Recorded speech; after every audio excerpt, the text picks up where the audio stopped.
once again back up to the clinic. Miss Jessica, why are we going to the clinic today? So we're going back today for my Prostap. Ooh. Yep. Well, yeah.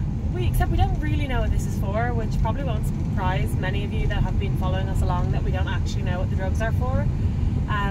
But when Sheila got her Prostap, we were told that that was to stop her kind of cycle, stop everything from doing what it's meant to, so that they could kind of control what was going on, and to stop her from maturing any eggs. So that all made perfect sense in Sheila's case, but it makes absolutely no sense today, because the day after tomorrow I'm due to start taking my Ovaleap injections, which are to mature my eggs. So I'm a bit confused as to why I'm taking this. So I'm going to ask today and hopefully get an answer that I understand.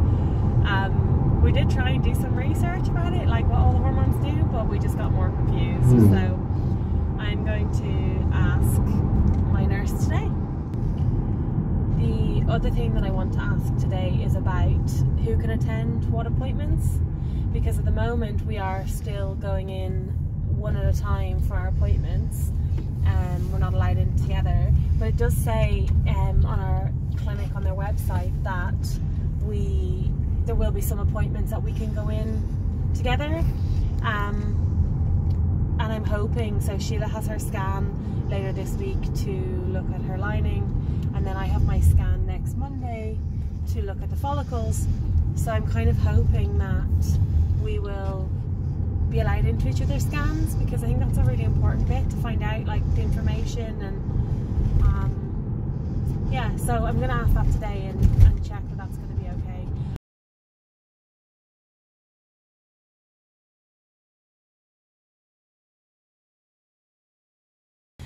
Well, how was it?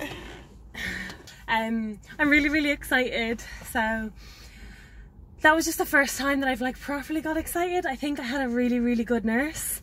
So I'm really excited because I had a really nice nurse. Like, she was so excitable, and she was really funny, and oh, it just makes such a difference when you have like a really nice nurse, because the last time I had a really nice nurse but she just didn't talk to me, whereas this one was like full of chat and tell me all these things. So I feel like really wired and really excited. So the injection was fine. I suppose that's the first thing, the Prostap injection. It was absolutely fine. It like a pinch, and then it was fine. I don't know how you said you didn't know when it went in though. That's like dramatic. I've got a big bum. Yeah, you definitely have a big bum, because I felt like I can still hurt me now. Not badly, but just like I can feel exactly, I could tell you exactly where that went in. So obviously you have more fat there than me. Or you're just a sensitive sausage. I'm a sensitive sausage. But yeah, so that was a bit like, it was fine, like it was a pinch and it was fine, but she didn't do that till the end. So she sat me down and she checked, because obviously they had got confused between me and you, so she initially checked to see who I was and made sure that all the drugs have been right. So she checked, like, have you like stopped your northistrone, started your, what's it called? Oh, me? Yeah. Oh, Prognova.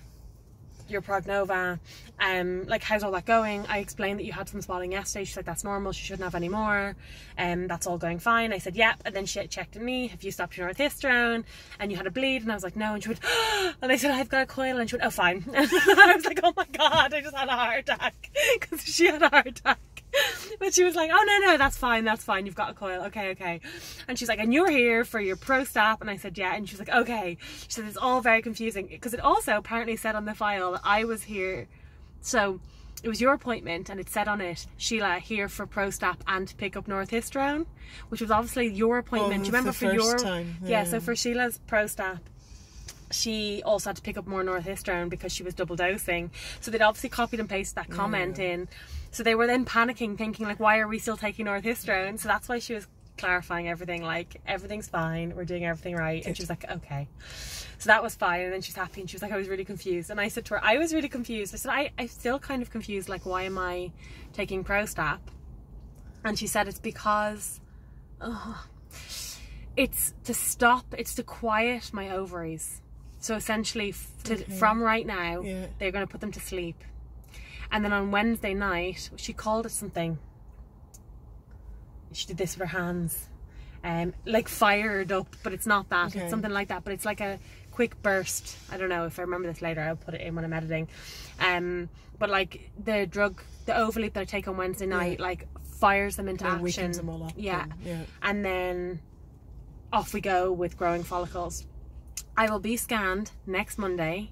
I asked her, I said, I know how long is a piece of string, but what is the kind of general like time scales? And she said, okay, let's pretend you're textbook. And I was like, I am. And she's like, okay. She said, we'll scan you Monday, we will scan you Wednesday, and we will likely scan you Friday, and then you will come in for your egg retrieval on the Monday. She said, however, we may scan you Monday, scan you Wednesday, and have you in for your retrieval on the Friday.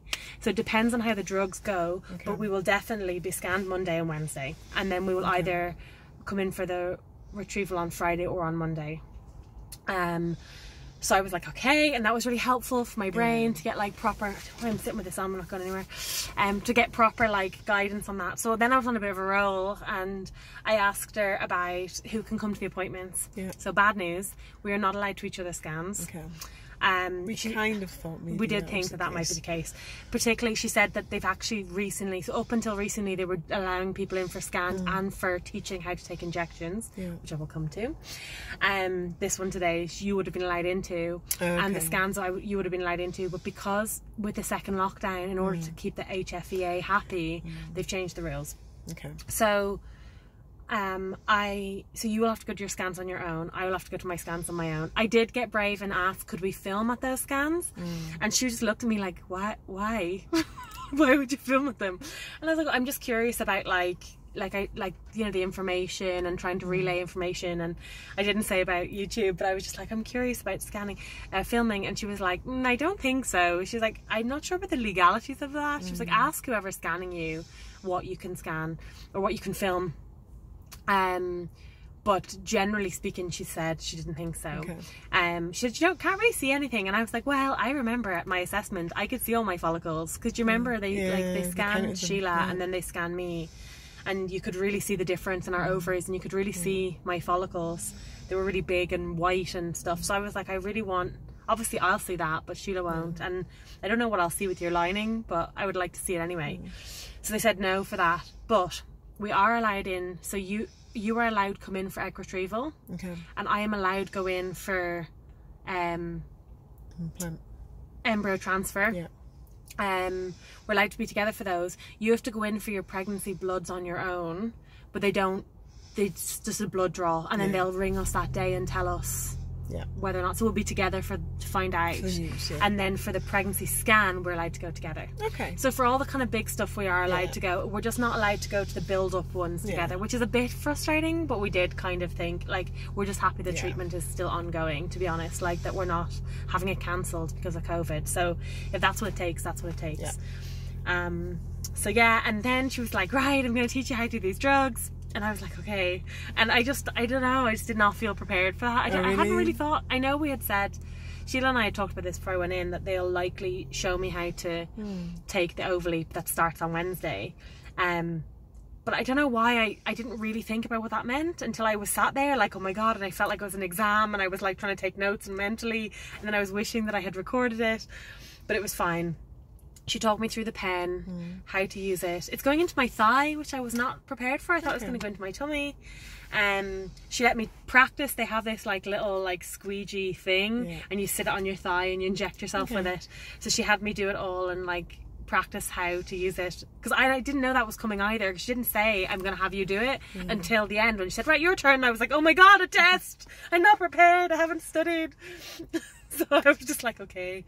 But it was really good that she did, because there was things and I had to ask like, oh, that's a bit sticky, is that normal and stuff. So it was good that I tried.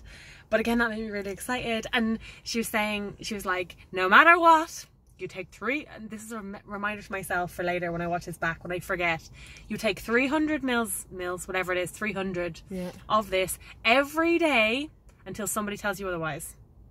She was like, ignore your plan, ignore everything, literally take that drug every night Is it at the same time every night, or as close to it as I can get? Yeah, she said try and just pick a time and stick to it. It's much better for your body.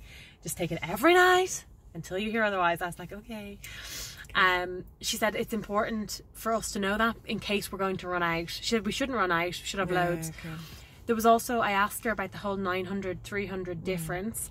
And she said 900 is just 3 doses. And they give you a couple of 1 doses in case, for example, you only had 1 more day left. You wouldn't open a new 300. Because anything that's unopened and stored in the fridge and in date, we can reuse at a later date. Yeah, okay. So we also got sent 2 trigger shots. And I asked her about that. And she said that that was just an error. I was like, oh, does that cost us a lot of money? And she was like, no, it's the cheapest one. It's £13. And I was like, okay, we're fine with that. We're fine.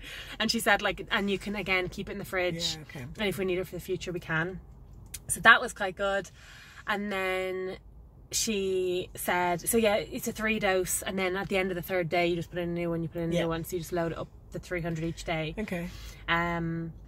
Like each day you swap thighs, have to remember which thigh we're on, 45-degree angle, you twist the pen, you click the pen, it's all fine. I'll do a video on all of that as well when I learn how to do it properly. So that was quite good. And then what else did she tell me?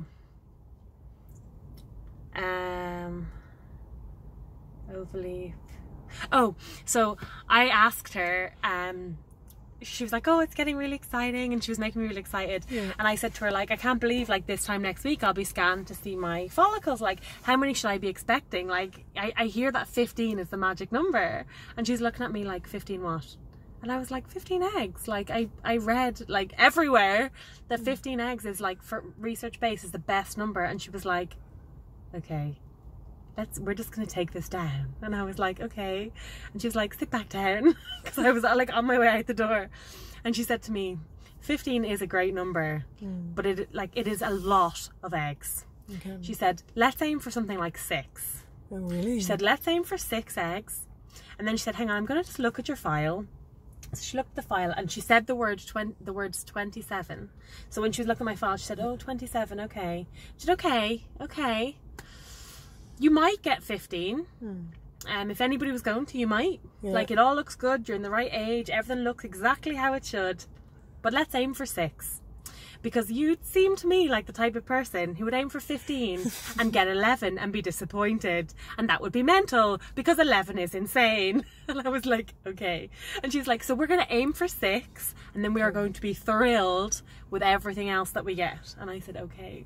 Okay. So she really was like clear about that with me. To know, I said that. I was like, I'm really grateful that you actually did that for me, because that's exactly what I needed. I needed somebody just to give me something to have my head around. So we're aiming for 6. Okay. Is what she told me. But I don't know, I think in my brain I will still aim for more than 6, especially because she did the whole 27, okay, maybe. But I hear what she's saying, which is that 15 is potentially unrealistic. And I don't 6 would actually be a really good number. Yeah, 6 would be good. I also asked her, I really was on a roll, I asked her, because I think we've said in a previous video that at the consent appointment I'm donating my eggs. The point of the consent was that I donate my eggs to Sheila, they become embryos, she carries one, and if we're lucky enough to have a baby and we have leftovers that are frozen, then we would need to find a way to donate them back to me. So I asked them today, I said, neither of them was the same nurse who looked after us at our consent appointment, so I wasn't sure if they'd be able to answer, but I asked them what would happen, because we hadn't had anybody come back to us on how to donate them back from Sheila to me. So I asked her, and she said, she again was a bit confused and was like, no, I think that they belong to both of you. She was like, I don't think that is part of the problem. Like, they belong to you. So there might be a form that you need to fill out just for Sheila to consent for them to go into you. She was like, I will double check that though, and I will get the consent nurse to email us. She said she probably won't get back to you today, but I was like, today isn't a problem. But just at some point in the future, to kind of know. So so I think that is all of the news from that appointment, but it was really good. Like, I really liked that nurse. She had so much, and there was 2 of them in the room. There was somebody, I think she was probably shadowing, because she was kind of stood to the side. She just kind of smiled and nodded and laughed along. But yeah, this nurse was just really like chatty. She kept going on about how she needed coffee, and this was the 7th Prostap she'd done today, and she was like, and at one point she was all out, she was like, where is the pen? And it was like right in front of her, and then she was like, oh God, I'm so sorry. And I was like, should I trust you to do this to me? And she was like, you'll be fine, you'll be fine. So she was just really funny and lovely, and she made me really excited. So yeah, Good. I'm in really good form. Good. All good.